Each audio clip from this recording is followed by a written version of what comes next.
Hey there, and welcome back to my channel. So today I am making my August favorites video. I am going to talk through 6 fragrances that I've really been wearing a lot and loving throughout the month of August, and then at the end we will get to 4 miscellaneous other like beauty hair favorites. I throw in some more favorites that I've just been loving every month. Sometimes they're food, most of the time they're makeup and hair, for those of you who are interested in that. I know most of you are here just to hear about my opinions and my insights on fragrance, so I will always do those first. But you know, if it were up to me, there's so many other areas that I absolutely love, that I'm hugely invested in my own life. Like one that I know I will probably never talk about on this channel because it doesn't really go, is true crime. I'm a huge true crime fanatic and devotee, and yeah, so anyways, off on a tangent there, but beauty related things that are somewhat more related I will mention at the end of the video. As always, if you haven't subscribed, don't forget to subscribe so you'll be notified every time I put out a new video, and let's get started. So most of them are also new fragrances that I've picked up over the month of, you know, August, maybe into July, but I will say one that I've had for a while that I don't know why I've been super drawn to. I'll start off with that one, and it's Classique Eau de Toilette by Jean-Paul Gaultier. I've always loved this. I really always have, but this month there's just something about it that I kept being drawn to it, and I kept wanting to wear it. I'm sure a lot of you know what this smells like, because it's not, you know, particularly new and it's very well known, but the Eau de Toilette is stunning. It's orange blossom and sweet goodness, and yeah, it's very much a classic. There's a whole bunch of flankers and different versions of this, and believe it or not, I don't think I've really tried, at least to memory where I could speak on it, any of them other than the Eau de Toilette. I might have, you know, smelled them offhand, some of the other versions, but in general I've only ever really truly experienced and owned and really loved the Eau de Toilette. It's beautiful. I find it lasts an incredibly long time. It has great projection, lasting power, sillage. It's super sweet and very sexy and girly and feminine, and yeah, cannot get enough of this. I really do love it, and for whatever reason I've just been super drawn to it. In between trying out fragrances, it'll just catch my eye this month, or it has been, and yeah, love that. Have always recommended that, and yeah, I really love it.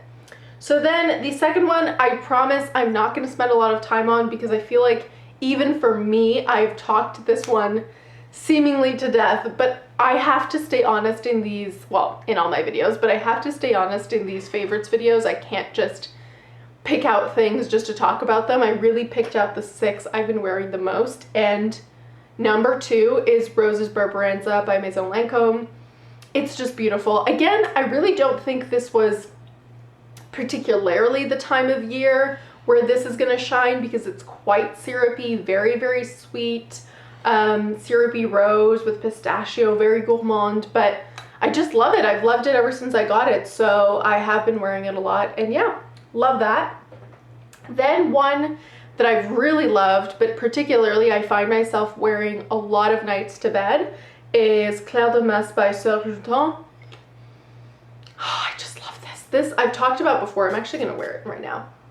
I love it. It's so beautiful. It is like French milled soap, super musky, aldehydic, like stunning musk. It's very clean. It's not going to be, if you don't like clean, soapy, especially like French chic milled soaps, this is very much that, and I love it. I love those kinds of fragrances.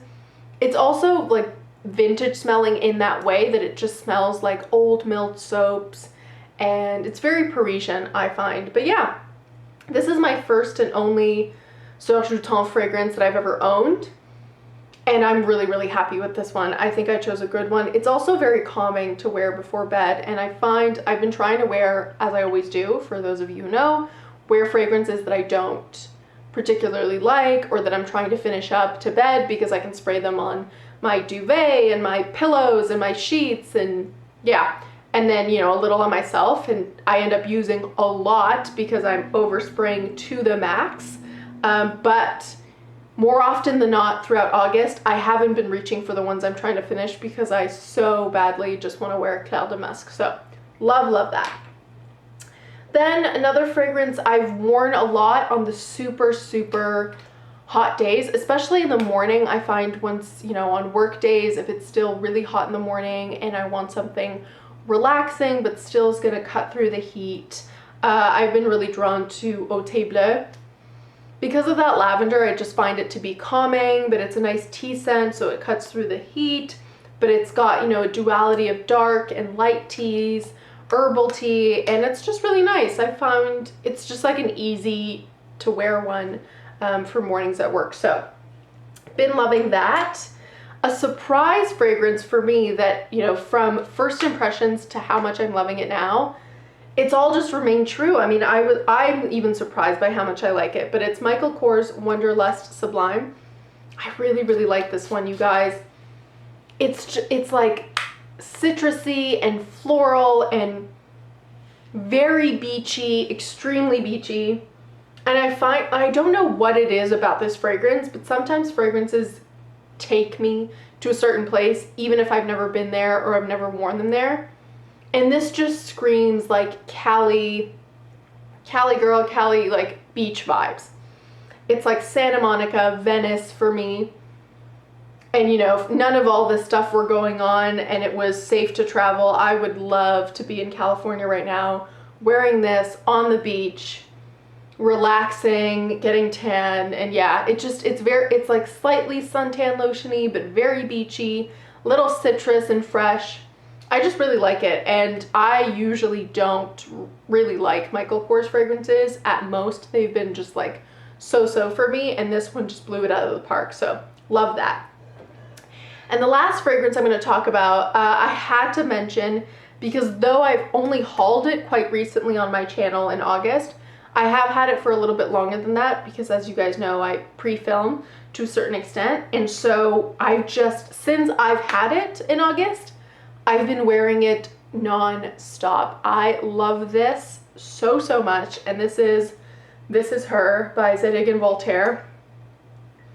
There was just something so milky and woody and sweet about this. I have gotten compliments on this actually, which again, every time there's a compliment in 2020 when people are wearing masks and all that stuff, I am very surprised. And this is one, I just had to spray it. It's so delicious and unique and milky without being too clean.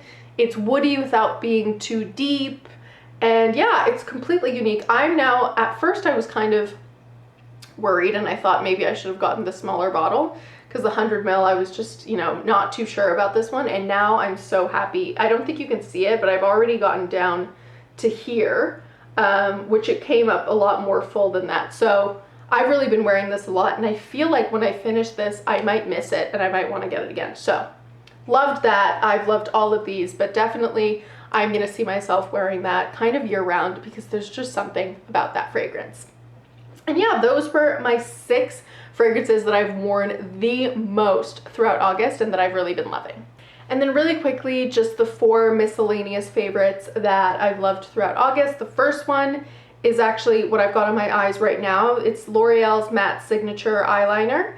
And this is my second one of these, I believe, and I just love it. I don't tend to wear liquid eyeliner day to day, definitely not a wing. For a while, many years ago, I wore liquid eyeliner or eyeliner every single day. And for a while there, I got completely out of the habit, and recently throughout August I've just picked it up again. I don't know why, I just love liquid eyeliner. So my last one, because I don't wear it that often, or I didn't used to, actually went bad. It was completely dry, and I decided to pick one up, and I decided to go back to this one.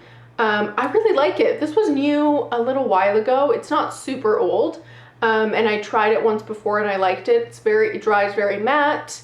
You can get a pretty good wing on it, and you can get pretty precise. It's not the most precise, but you can definitely get precise. The only thing I like felt tip liners. I prefer them to brush. I find brush strokes, if they, you know, one hair goes the wrong way, it's a total disaster. The only thing I will say is this one starts off with quite a soft tip. Sometimes you get harder tipped eyeliners, and I tend to prefer those because you can get a lot more specific or like, I don't know, harsh of a line, and I love that. And it's easier to just kind of lay it flat on your lash line, but this isn't the softest, and yeah, I really do like it. I love how matte it dries, and it's really nice. So that's the eyeliner I've been using. Lipstick that I've really been loving, again, I'm wearing it today, is L'Amoureuse 47 by Chanel in the Rouge Allure Velvets. I don't know if they still have this color, honestly, because it's been a while since I got it. I think this was actually a gift, but it's kind of like a mauvey, pinky purple. Yeah. And I really like it. It's kind of like a year-round color for me. I do really like the Chanel lipsticks in that they're like a push to close and open. But yeah, that's what I've been wearing probably the most on the days that I'm wearing lipstick in August. Then eyeshadow-wise, I haven't bought an eyeshadow in so long, which I'm really happy about. I'm just wearing and enjoying the many, many, many palettes I already have, and one of which that I've really pulled out a lot this month is White Peach. Again, I've got this on my eyes today. Yeah, I've just really been liking and enjoying them, especially, you know, if I want more glittery looks, I'll use Glistening Peach and Peach Ice. If I want just matte looks like I've got today, I've got Peach Smoothie, Sweet Fake, and Fuzzy on the lids, and under the brow bone I have Peach Cream. But I've been really liking it, and if you want to get darker, you do have some darker colors, but in general they're all pretty mid-toned and they smell great, which all the Peach products do from Too Faced.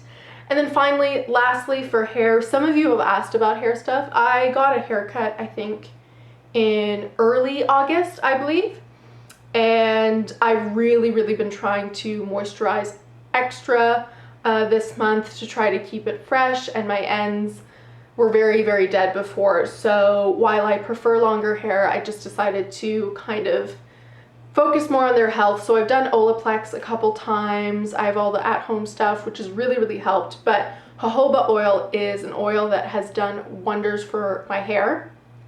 Years ago, I used to use it, and I decided to get another one. So this is just from a health food store. It's just organic, 100% pure jojoba oil, and you can use it for skin and body as well for moisturizer. I just use it for my hair. But yeah, it's very oily though. It's definitely for extremely dry hair, but I love it. So yeah, those are my favorites. I hope you guys enjoyed. Don't forget to like, comment, and subscribe, and I'll see you next time. Bye.